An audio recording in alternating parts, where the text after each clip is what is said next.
Faqaa murteessi dhiigaan seenaa barreessi tokkummaa sabaa labsi akka eebbisa addunyaa sabaaf weellisii garsiisi.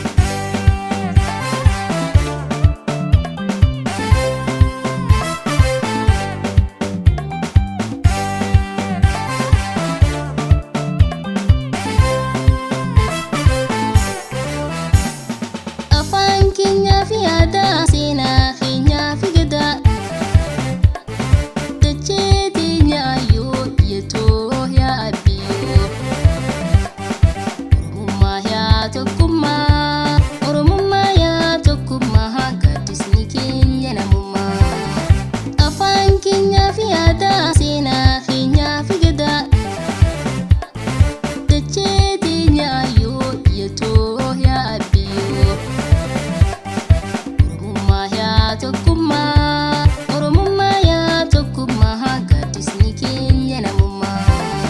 Hommee way kottumee hiree way hireetoo godaanaa attuu nasiibumaa. Hommee way kottumee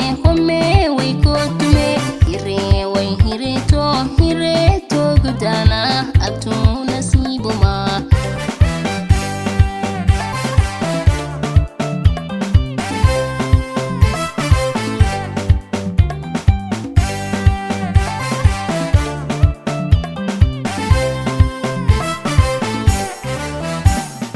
Duraaniin amanee jecha ilma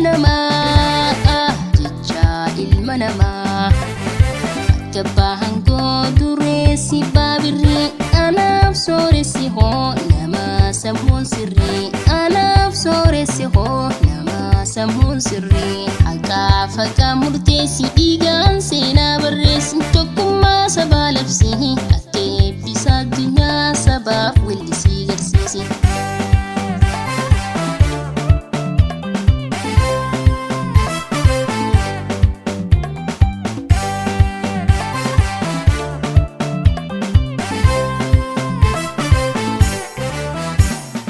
Afaan keenyaa fi aadaa